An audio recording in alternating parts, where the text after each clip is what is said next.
Hey, everybody, you're listening to WAYO 104.3.7. I just forgot the number. Oh, boy. 104, there's no point 7. It's going to be so good. I might just start that over again. Hey, everybody, this is Ross Johnson from the Sound of Tomorrow show. You're listening to WAYO 104.3 FM Rochester. This is my second take on that because I got the number wrong the first time. Where on our show today, we're going to be celebrating one of the premier television shows of the 1980s. We're going to be having a good time. You'll find out soon enough what it is. That's next on the Sound of Tomorrow. But first, Ross, I am so excited to be celebrating our 500th episode. 500 episodes. I know. Can you believe it? And some of our best friends of the show sent us testimonials. Oh, I can't wait to hear it. Let's see. Okay. Ooh. This one's from my mom. Oh, she says, "What's a podcast? Help." So That's nice. sweet. Yeah. Oh, let me see.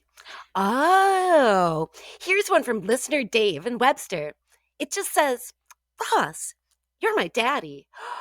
Oh my gosh, are you a father? Did this happen on one of our live tours? Because you really need to take care of him.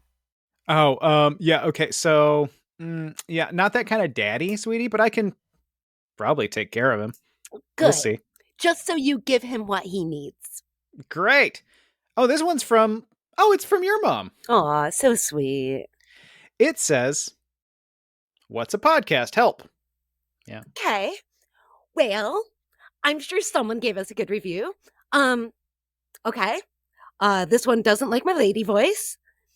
And this one doesn't like how you eat on the air and think that no one notices. I could die, but fine. Got the message, people. Oh, this one's from Wayo. Probably our station thanking us for years on the air. Oh, I'm too emotional. You read it. Okay. Oh my gosh. Oh my gosh. Okay. It says, "Make sure to flush." Which one of us is this directed at? I mean, you're the one who's always eating on air. But it's a toss-up, really. The rest of these are mostly cease and desist orders and requests that we keep it down. So, what should we do, excuse me, for our big anniversary show?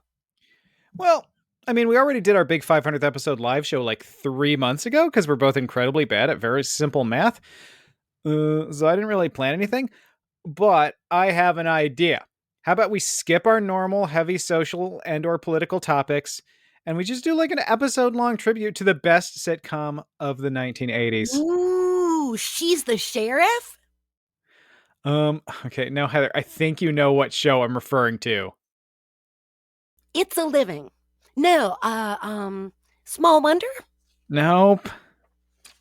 Joni Loves Chachi. Mama's Family. What? Give me a break. I mean, I love Nell Carter, but no. Charles in Charge. What's happening now? What? No. Bosom Buddies. Heather. She's the sheriff. You already said she's the sheriff. It's just that good.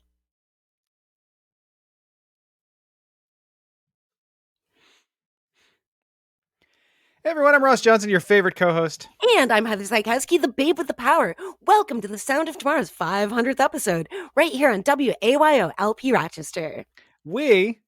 You might have thought we celebrated our 500th episode in December, but that was because... Which we did. We celebrated it then. Yeah, we absolutely celebrated it then.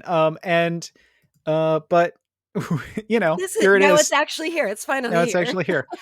So... I think part of our charm is that we don't know numbers. No. We don't understand them. And from the jump, we made a lot of terrible decisions with this show. And we've really just kept with those. And we really also, if we're being fair, we really have, not that anyone cares. I mean, does Howard Stern keep track of the number of episodes he's done? No, so nobody cares. But we also one of the choices we made was to number the shows. Yes. And then lose track of that numbering at multiple points and add in special things and do things that were sort of partially got numbers and then partially. And then we had Yeah, we had decimal episodes. Yeah. So we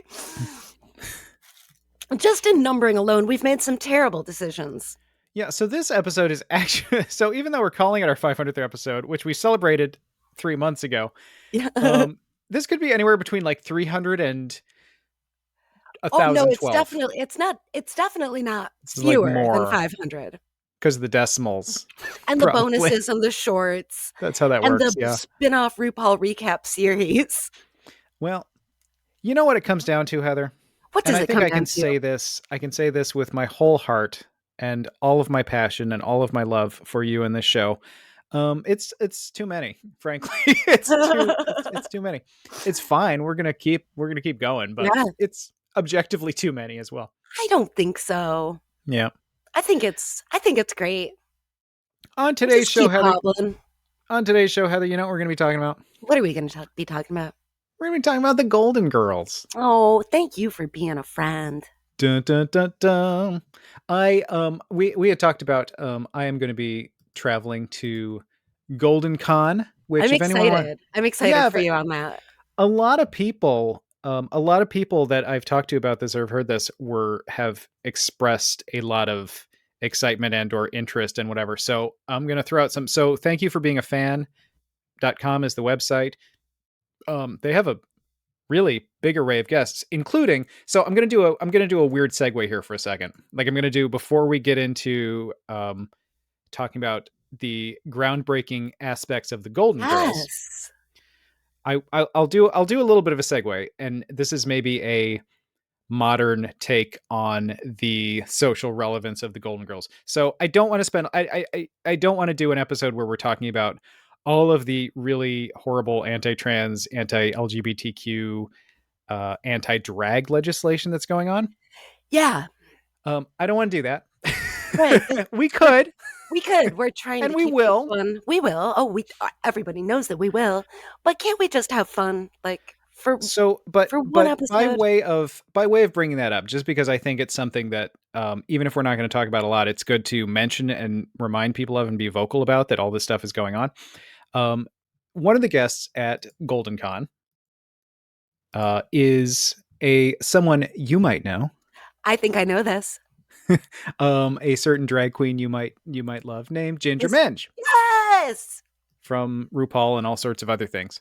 Like a 3-time RuPaul person, maybe I two think times, so. 3 times. And Yeah, she won one of the seasons. yeah. Like One like of the like All-Stars, I think.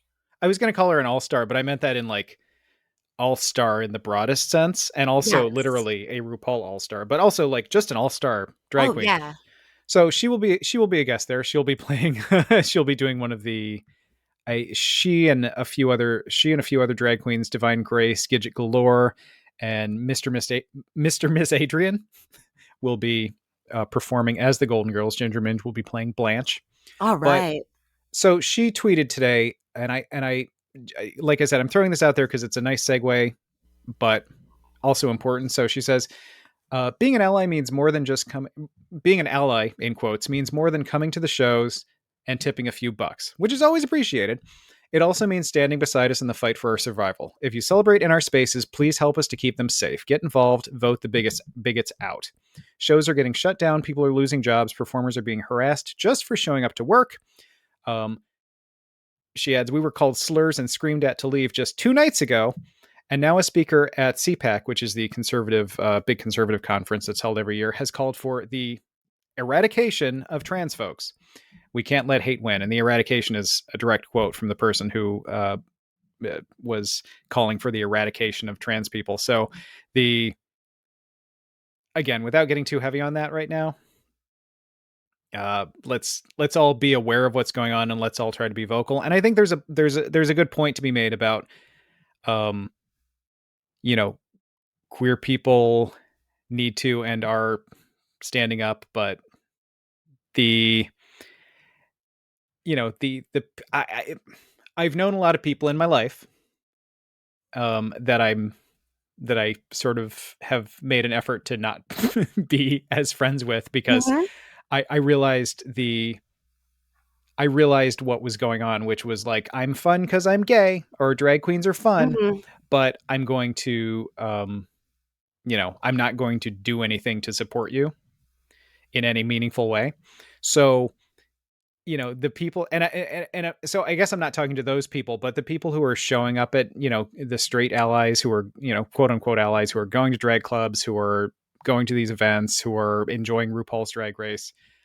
Those are people whose voices can really make a difference right now, because they're probably going to be these politicians that are evil enough to be doing some of this stuff are probably going to be paying attention more to straight people at this point.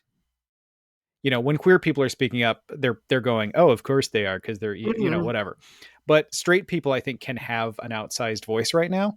So I think it's a good time for straight people to speak up, and for cis gay people to speak up for trans people, and everybody to speak up for things that aren't terrible.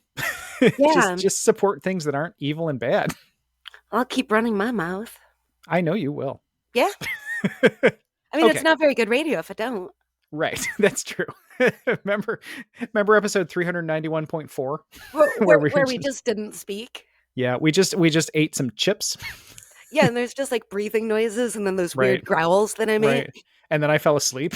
And Yeah. then you snored. I And then just I kept snored. growling. It was fine. So Little bit of clacking. so I wanted to talk about some of the groundbreaking aspects of the Golden Girls in terms of things that we normally talk about on this show and things that are still relevant. So I'm gonna start at the beginning. So the very first episode of the Golden Girls, 1980. Go back with me to 1986. I was Ooh. not yet born. You were going to college, I think. 32. Right. So this was from September 14th, 1985, and it's a really good pilot episode because it sort of lays the main thesis of the show out right off the bat. So Blanche is getting engaged, the girls might have to move out. So this is already, we don't even really know these characters, but there's already this, like, Blanche is getting engaged and we live together, and we might have to move out and split up. And Rose is really upset. Like, Dorothy's sort of like, well, whatever's going to happen is going to happen. Rose is like, look, raised my kids, had a husband, he died. We don't make a lot of money. Our kids don't live anywhere nearby. We're maybe not poor, but we're certainly not rich. We're alone and we're middle-aged. And and what we have is each other, and that's about to be destroyed. And it's such a it's a lovely, sad thing, like, right off the bat. Mm-hmm. Because I think that's, I mean, well, you're an elderly spinster in a Dickensian vein. I'm I not a think. spinster. I'm a divorcee. There's Oh, that's difference. true. So you're a Dorothy. Yeah, Yeah, you're I right. I prefer forget. I'm sorry. divorcee. Yes. I'm sorry. Yeah, I'm not a widow. I'm not a spinster. I'm a I'm sorry. divorcee. I apologize. Elderly divorcee. Yes, thank you. Okay, got it. Um, I am in I always feel like I never know where life's going to take me, and I always feel like, especially being someone who doesn't have kids. Same. Um, I also don't have kids. yeah, like, that's a feels for me, because I Yes. don't know, I don't want to, like, I don't like thinking about it, but the idea of being old and alone, and then on top of that, not necessarily having great financial resources, that's scary. It's very scary, and I believe that this program, the Golden Girls, probably gave a lot of people in situations like mine or yours a lot of hope. I know that since I was a much younger person, understanding that I never wanted to have children, so for example, when I get to be even more elderly and decrepit than I am already, Sure. I won't have that option of, moving in with the kids or something like that because Right. there just aren't the kids. But I've spoken a lot with a variety of friends, and what we say is like, oh, no, no, no. We're going to do a Golden Girls situation. Mhm. And that's what it's called. And there have been all kinds of ideas thrown out. Like, it doesn't have to be the house in Florida with the lanai. Right. It could be an apartment building where everybody has their own apartments. It could be a group of houses along a cul-de-sac. But the Golden Girls, really, if it wasn't normalized before, normalized this idea of community living with more of a chosen family type situation. Yeah. And I feel like that's wonderful that we have that role model still, because it doesn't seem weird now when you just say like, oh no, we're going to do that Golden Girls thing. Yeah. It No, doesn't sound like, oh, we're sad and lonely and poor and we don't have children. Instead, it's like it's glorious because right. we're gonna all like have this cool communal place. And it sounds great, doesn't it? I mean, Yeah, oh, it does. It does. even if you had that, even in my situation, like where I'm married and I'd still be in to go to the compound. That's fine. Yes, That there sounds is. great. And that's the thing too. Like we say go to the compound. It sounds so much less scary when it doesn't sound like we're starting a commune and we're Right. just doing like the Golden Girls thing. Just doing the Golden Girls thing. Yeah. Yeah, it is. Well, and I think that's a big part of the reason that, obviously this idea appeals to a lot of people for a lot of reasons. And I think no one is no one is completely safe from that fear of the things that could maybe happen when we get old. We just, because we don't know, no matter what our circumstances are now. But I think that's part of the reason the show has spoken so loudly to queer people, especially a lot of people who aren't necessarily going to have kids, don't necessarily have the family that they once had. Mm-hmm. A lot of people who might have been rejected by their Right. families. So to have that idea that you can have this found family, like you said, this community that's every bit, if not more valuable than an actual blood family. Mm-hmm. And I think, I'm always sort of, for me, found family has been everything in my life, almost Yeah. very nearly everything. And when people are like, oh, I have this third cousin that I'm really not close to, and I wish I were close, and he's really mean and he's a jerk, and maybe I'll try to be blah blah blah. And I'm like, oh no, just get some friends, just get some good Yeah. friends. That's fine. I I respect, I understand. I'm not like sitting around telling people to blow off their families, but I'm sort of like, oh, you know what, you don't need them. That's and that's where I come from. Is like, oh, you know what, it's not worth it. Now sometimes it's worth it. Don't get me wrong, but Yeah. I mean, I am not a queer person and I don't claim queerness in any way, but I'll admit I've co-opted that idea of chosen family. And I do feel like it's okay. Like I can have that idea. That is also for me. oh, I think it's for everybody. I Yeah, I think think it's for anybody so. who needs it. Yeah. I mean, some people have giant families, and their families are everything they need, and their friends are secondary, and that's fine too. But I But think, different things work for different people. And I think again with the Golden Girls, it just gave this example of, oh look, this is also a valid family unit. yeah.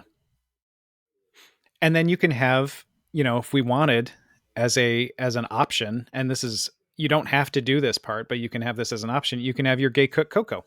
Yes. So, hey, have I you just seen you? found out today about the gay Coco because I'd forgotten. I and I always, a lot of people always forget about Coco, even though he's right there. So, do you know how that came about? Do you know the story with Coco? So I did a little bit of studying for this Okay. episode.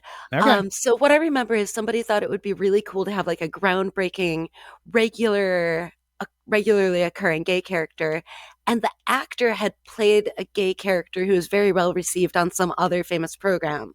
So they were like, "Oh, we got to get this person to be a recurring character on the Golden Girls. It's going to be groundbreaking. They're so well received. People are going to love it because they love this guy."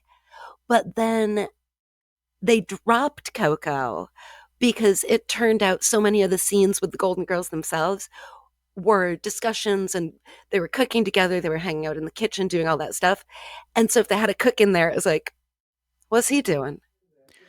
Yeah, and that's part And of it. so I mean, that's why the character got written out. and this was all like before the first episode even aired. Like, was all this going on, and a lot of it was Estelle Getty, because Estelle Getty was originally supposed to be a recurring guest star, Right. and then From what so I read, she screen tested so well. Fans were like, no, We Yeah. need Well, they her. weren't even fans. I mean, they hadn't even like shot the show Or like before they people who weren't realized fans of like, what they saw for the screen tests. sure. Yeah. So, and it's cool. I mean, it's cool that there was going to be obviously like the Golden Girls works because it is what it is, and you wouldn't want to go messing with that. It's Yeah. also sort of a lot of the stuff about, the Golden Girls always there's like they have money problems when the script needs them to have money problems, and Yeah. then sometimes they don't when they don't. But for the most part, there's a there's a vibe of like, oh, we don't have a ton of money. Hmm. Sometimes we're doing okay, sometimes we're definitely not, but it's there we don't have a ton of money. So the idea of having this like live-in cook, even though that's a groundbreaking gay character, sort of Yeah. messes with that. Even like with the even in the first episode when Rose is like, "Oh, we don't have a lot of money. What are we going to do?" It's like, "But you've got a cook Well, that lives in your you could house." fire Coco. I Right. mean, probably save a decent amount there.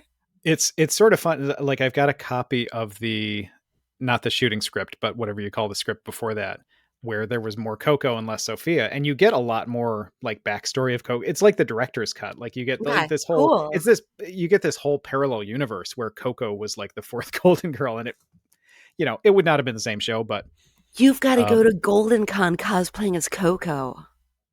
I don't know that Coco wears anything all that like distinctive. I'm not sure Oh, how so I'd you'd sell just that. be like some guy. I'm not sure how I'd sell Coco. Like, He didn't hey, wear like a uniform or anything in the kitchen?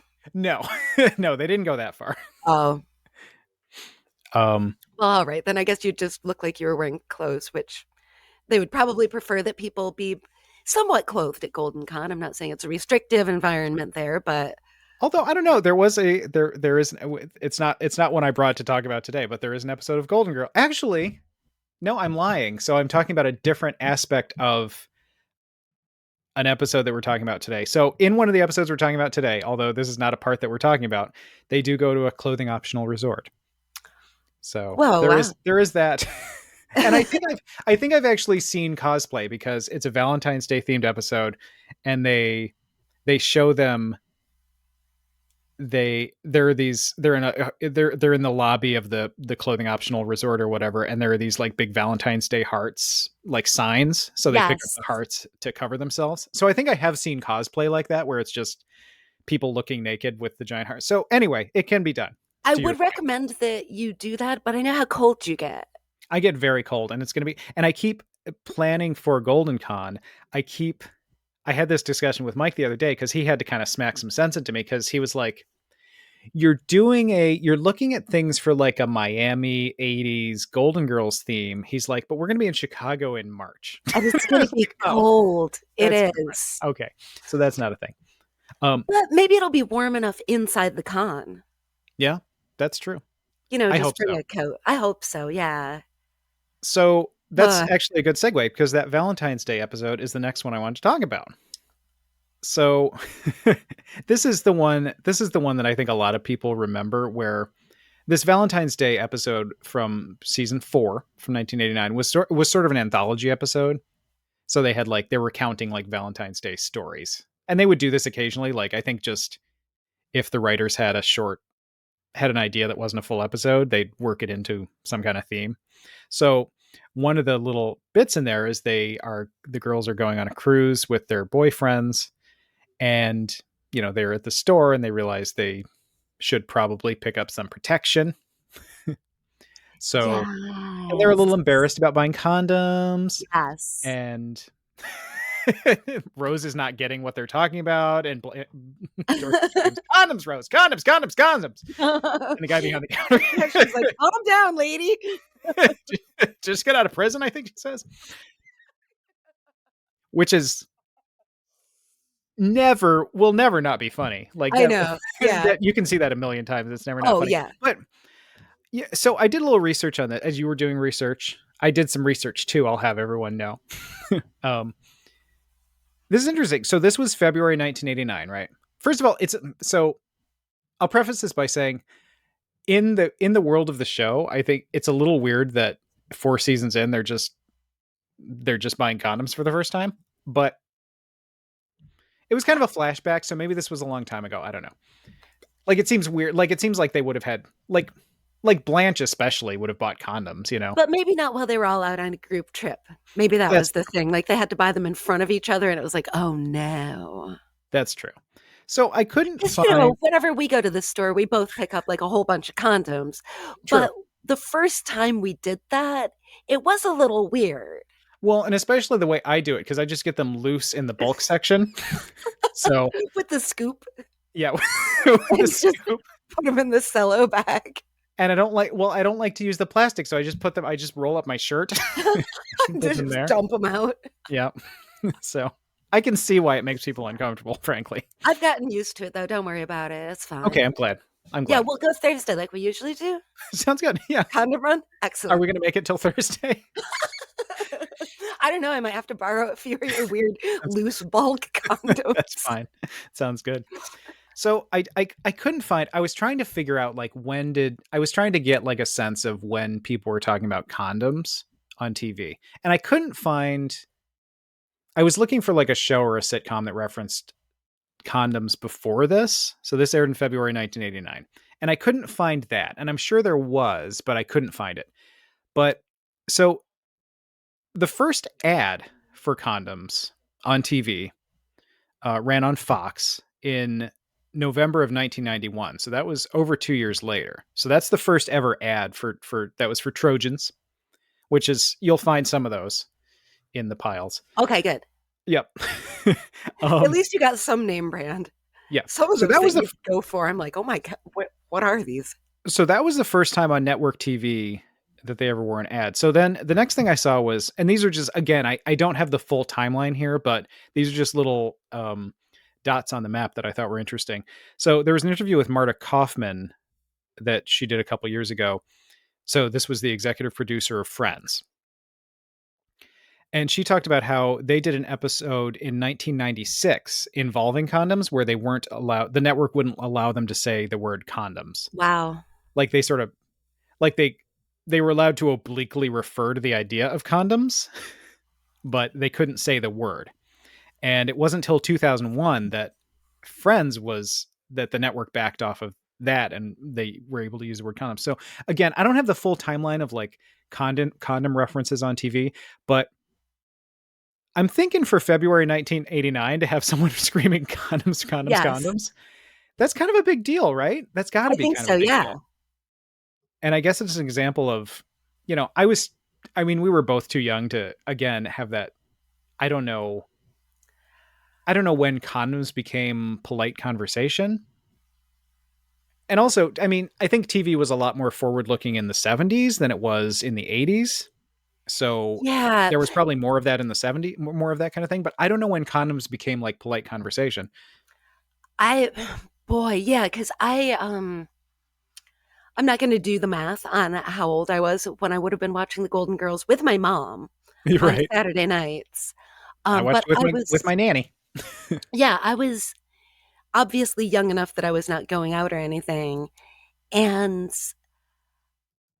I I don't remember any kind of feeling of, like, feeling embarrassed when I saw that Valentine's Day episode, and I think if I'd been, like, a little older, I would have been like, "Oh, no, they're talking about condoms in front of my mother, this is oh, no." Yeah. You know how that embarrassment kinda sticks with you sometimes Right. because it's, like, so profound?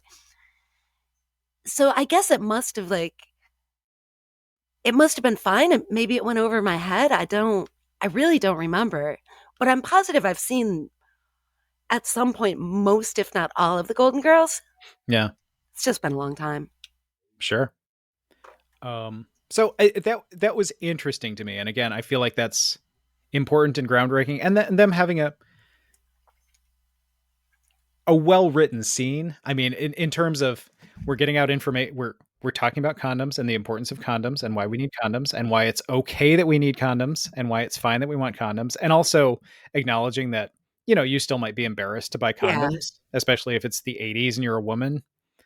So, you know, so to make a joke out of it, that's not undercutting the value of condoms, right. but is just acknowledging that you might be embarrassed. Impressive and interesting. It was really well done, and it was genuinely super funny. Yeah. I want to I'm gonna skip ahead for a minute. Well, I'm not really skipping ahead. Let me. I want to get to one that I really want your take on because I thought it Okay. was because I think it's a really important episode. So this is a two-part episode from 1989, season 5, episodes 1 and 2 for anyone who's following along in their Golden Girls checkbook. Checkbook? Checkbook. Now I want You Golden have Girls Golden Girls checks. checks. You don't I would have get Golden Girls checks? I would get Golden Girls checks if I Oh, I know you would. weren't still writing out of the same like the once a year that I That's have to write a right. check. Yeah, so you So still I have, like, Superman or something. yeah, From, like from back when we first met at that first job we had together and you ordered checks. yeah. Still got that batch? Yeah, Yep. literally do. So, and I mean, the paper is going to rot away before I ever use all these checks. So, ordering more in Golden Girls style, if it exists, doesn't seem. So this episode is called "Sick and Tired."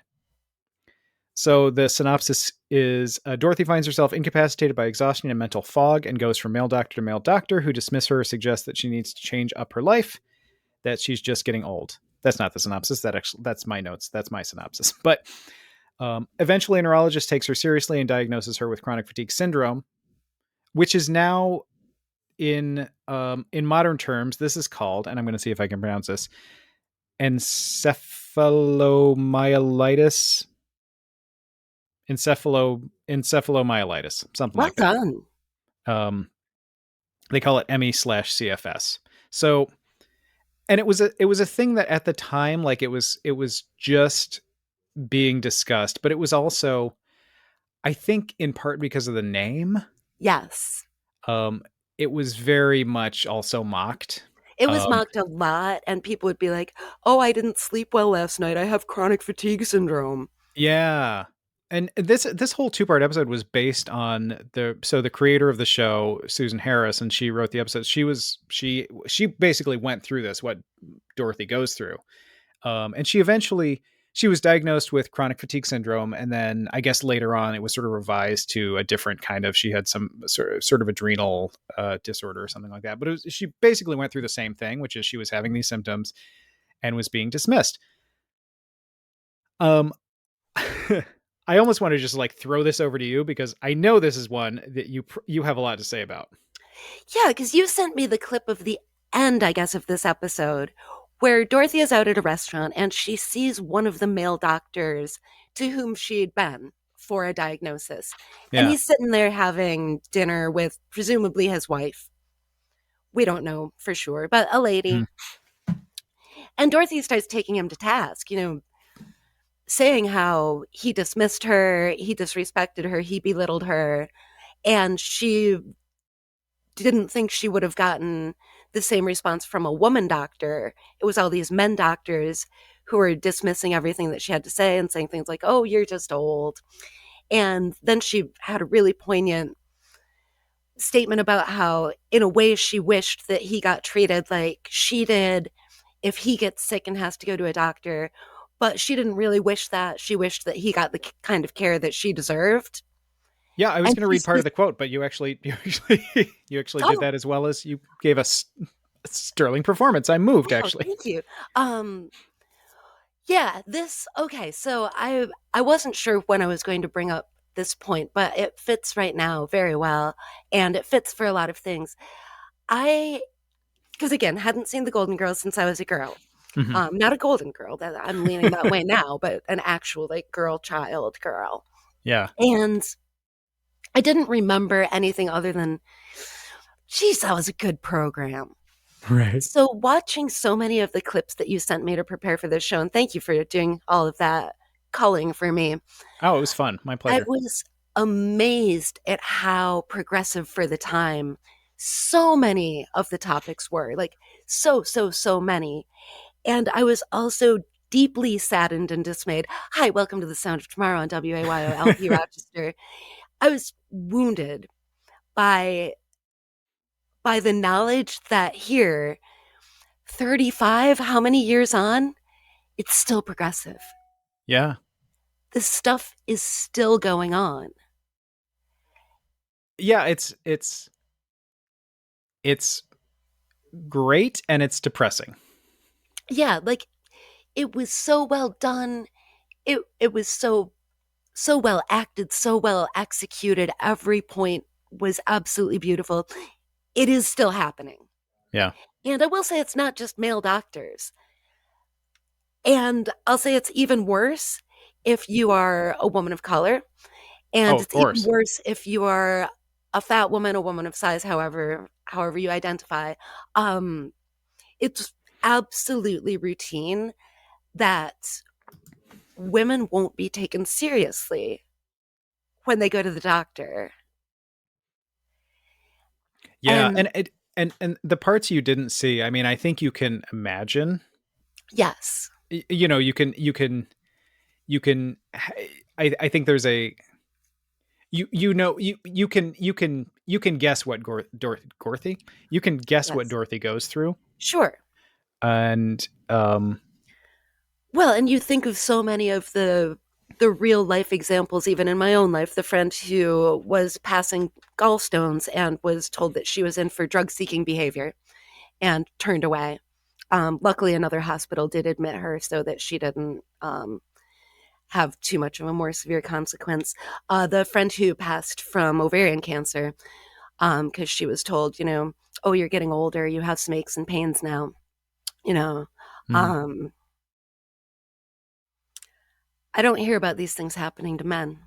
yeah, yeah, and I mean, uh, so yeah, no, you're right, and I think probably, I mean, this is I don't not I'm not this is not me moving away from the importance of this issue to women. I think this is still an extra.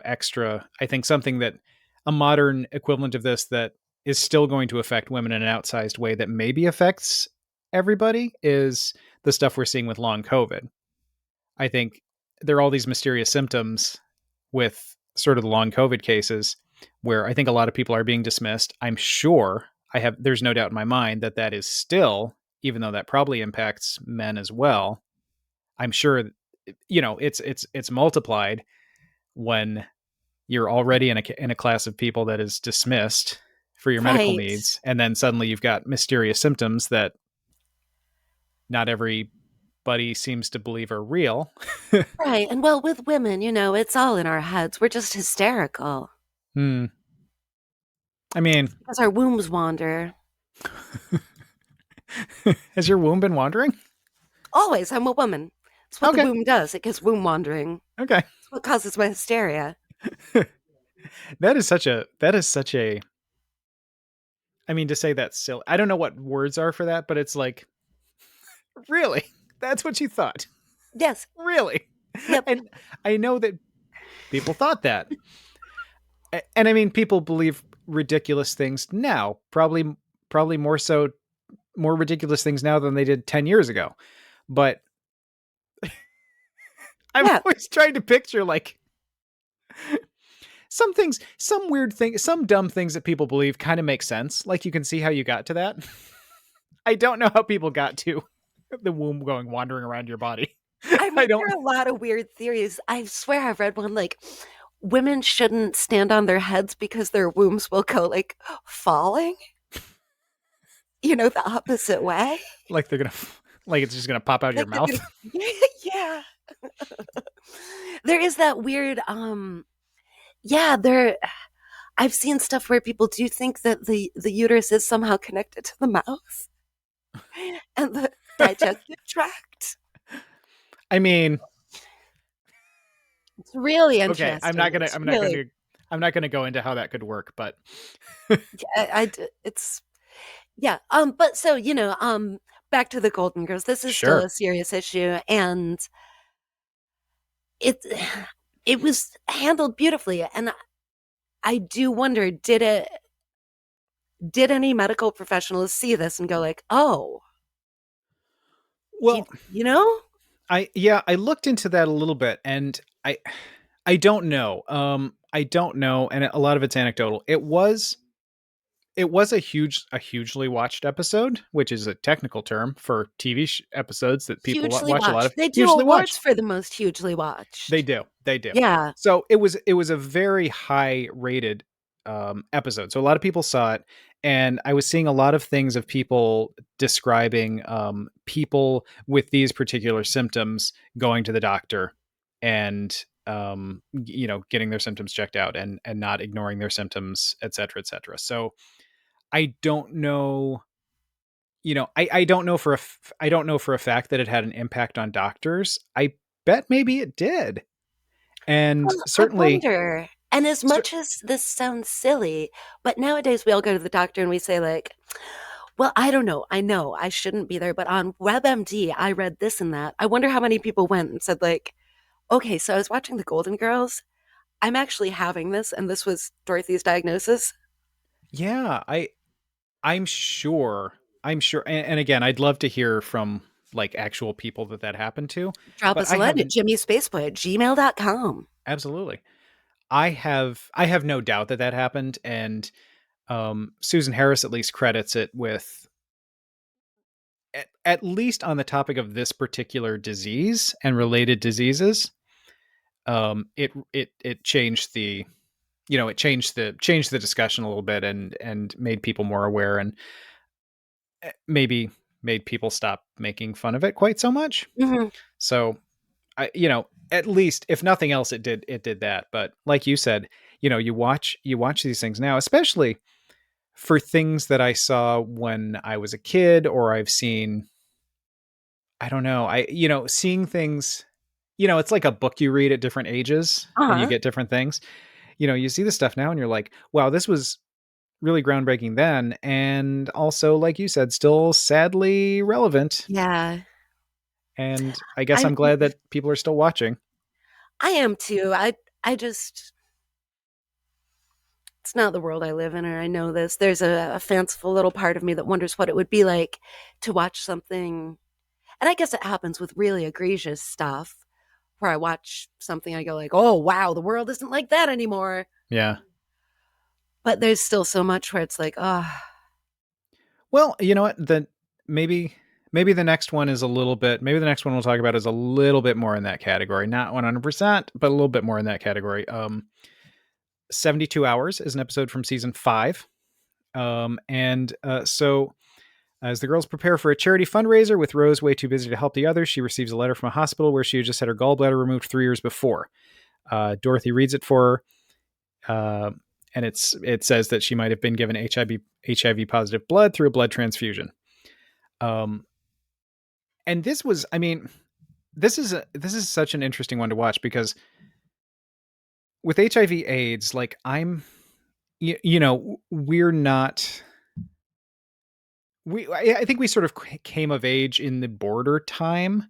We we weren't did. really, we weren't really, at least, I'll speak for me, but I think I'm maybe speaking for you too, but correct me if I'm wrong. Like we were of an age where I wasn't really super conscious of everything that was going on during the time when AIDS was as completely demonized as it was when it was. Those sort of early mid 80s years where it was really Right. like a very mysterious disease and a very horrible disease and a disease where you were shunned.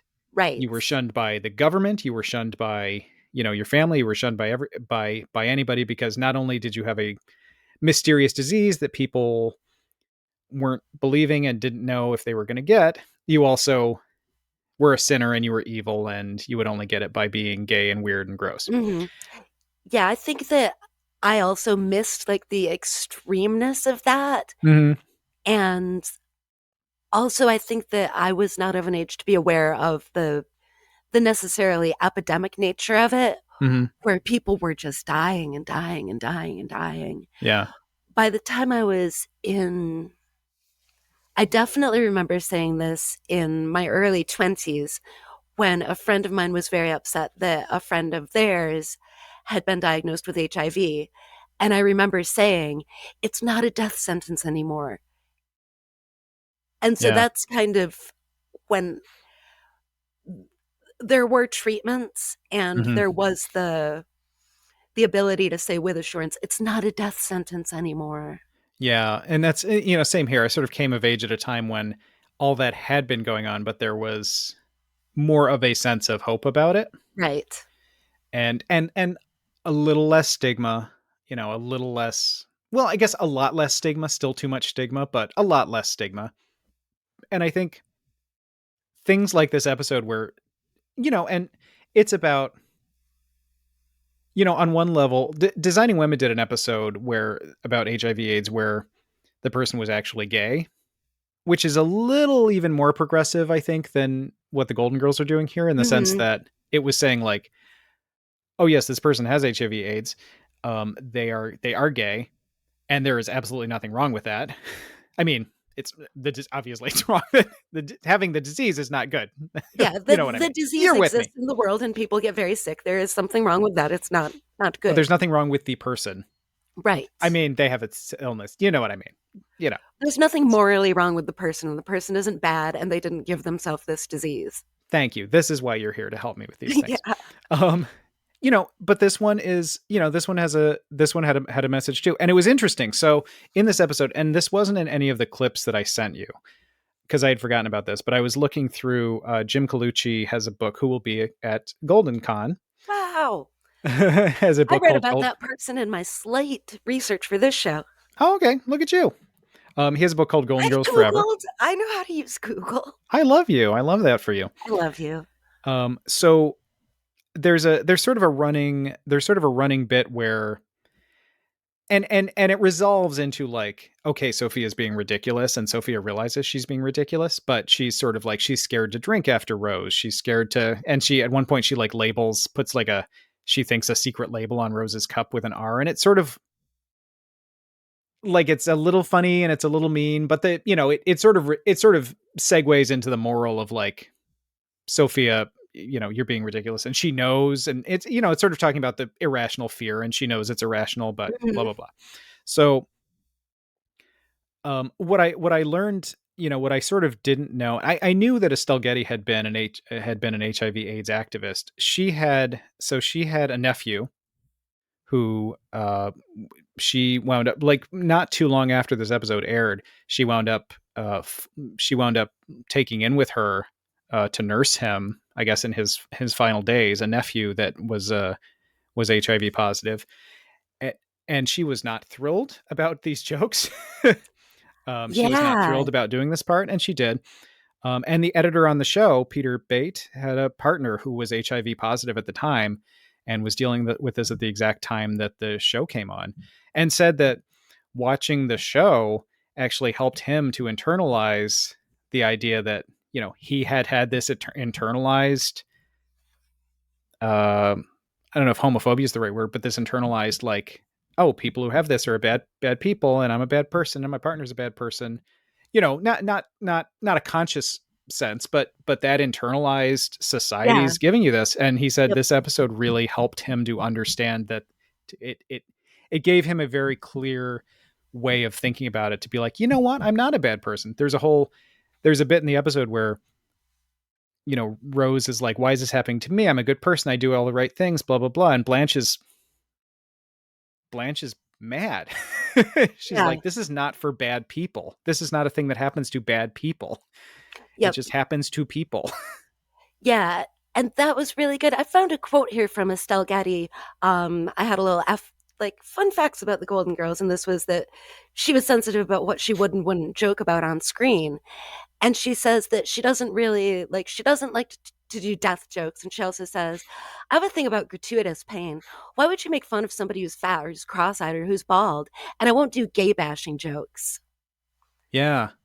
And I I love was her. like, nice. Everybody talks about the other actors more than Estelle Getty, but I think I Estelle Getty love was also a her. really cool person. So like a, cool. like a really cool person. Yes, And absolutely. just as interesting as any of the others. I mean, what's nice about the show too is, with all the show's progressive values, the four actors were also in their lives very progressive people Yes. in a whole lot of ways. And that's nice. I mean, that's just nice to know. Well, and I'll even say back then and now, seeing a program where it is older women who are the stars, it's a women centered, women focused show. Mm-hmm. And it's not just Not that there's anything wrong with being 20 years old and like super hot and wearing a swimsuit all the time, but that's not the point of it. Yeah. Like, there's nothing comical about their appearance unless there's supposed to be like Rose is wearing one of her costumes or something. Right, right. But then, like, haha, she's wearing a funny costume. Like, of course it's funny. Like, her normal outfits aren't funny. They just look fine. They look good. They look Yeah. nice. And I do really like to see that because I've found, there's so much like this show is about a bunch of guys. Oh, they've got a girl. Good. Like, that was even kind of cutting edge. Yeah. Yeah. It's it's yeah, it's a I mean, for all the other things, and that's one of the more obvious, but it's still super important, just the idea that you can be there. And in modern in modern terms, we've gone forward and backwards on this. Like, we still have such a youth obsessed culture. Yes. I think we also, and part of it is because stuff like Golden Girls, I think we also have the idea that, like, if you're 40 or 50, that is not ancient. You know what I mean? Yeah. Which it was more so, I think, I think the Golden Girls was more because they were like, I mean, these women are not even like, we're not that far from the Golden Girls age. Well, And that's what I looked up. I don't feel like an old person. I don't feel like you'd put me on a show called like the old folks, No, but I do think, I don't feel like I'm back in the golden years of my life. right. I do think back then, I think 55, Dorothy is supposed to be in the show. Yeah. I think that was seen as older than it is now. Yeah. And I don't think that's just because we're older and now we're 55 is closer and like some of our people that we hang out with are 55. Yeah. Um, but yeah, I was kind of like, okay, all right.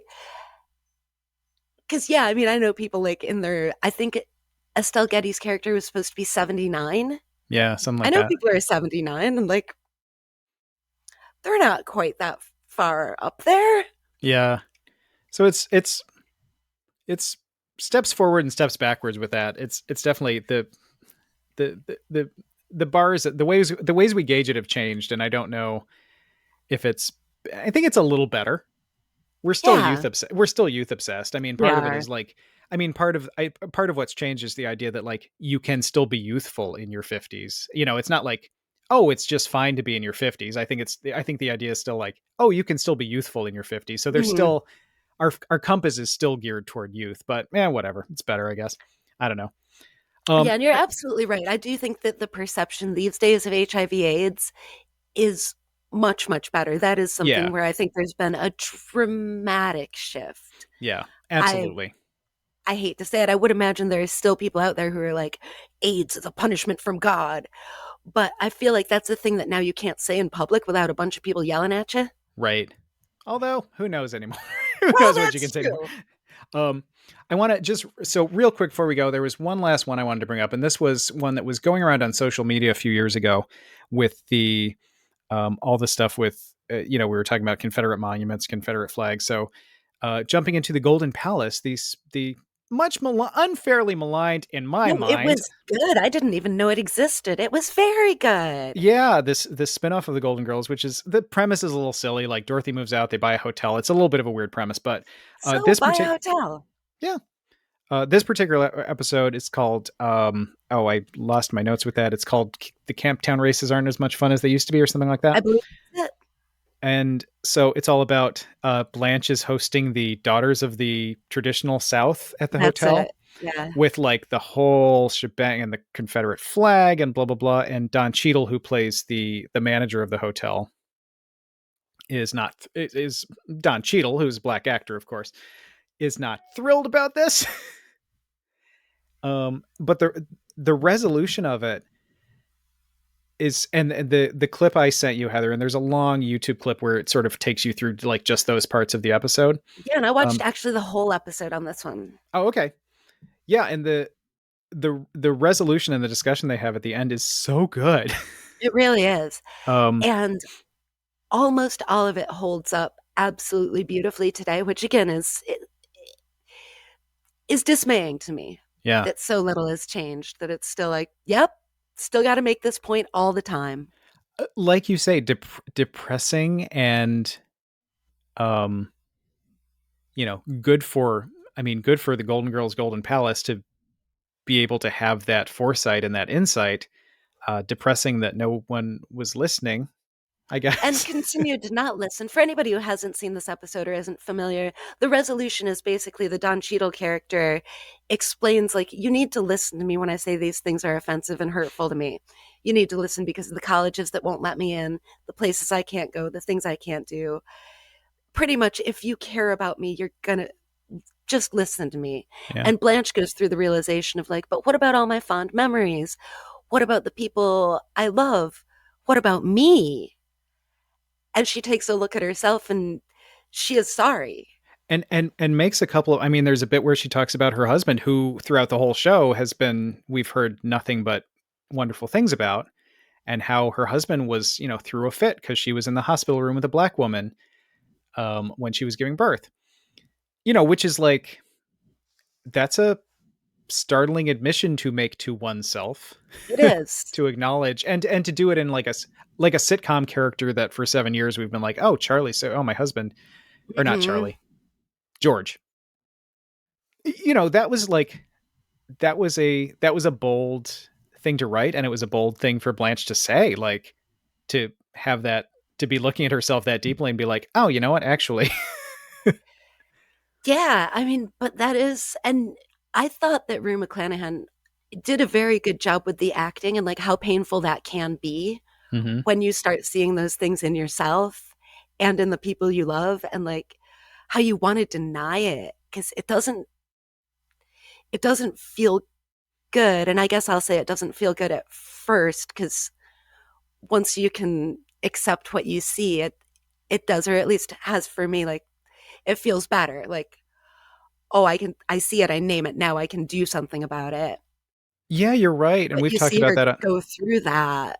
yeah, and we've talked about that on the show so many times, that moment of, I think we share that joy in that, like, that ripping a band-aid off of something you realize you've been wrong about, Yeah, or haven't analyzed enough, or have been harboring inside yourself because you didn't want to bring it out and look at it.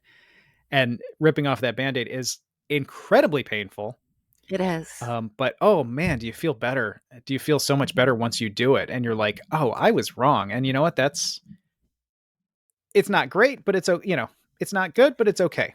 It's and Well, it's and it's human. it's And I human can and I can stop being as wrong going forward. right, and maybe I can try to find some other things I've been wrong about. Right. Because nobody Right. out there is right about everything. So thank you, Heather. This was great. This was a really fun time. I think next week we should do this again. I think next week we should do She's the Sheriff. I know, maybe just going forward, The Sound of Tomorrow, we just talk about TV shows that we like. Yeah, I We can think do more that's on the Golden Girls, I think. I don't absolutely. think I we've think we exhausted I this. think we do. We may well. I'll have to think about that. TBD, everybody. We'll see what we're doing next week, but we will definitely be back here. And there's lots of great stuff on WAYO 104.3 FM coming up. Stay tuned. Love you all. Love you, Ross. Happy 500th. Happy 500th.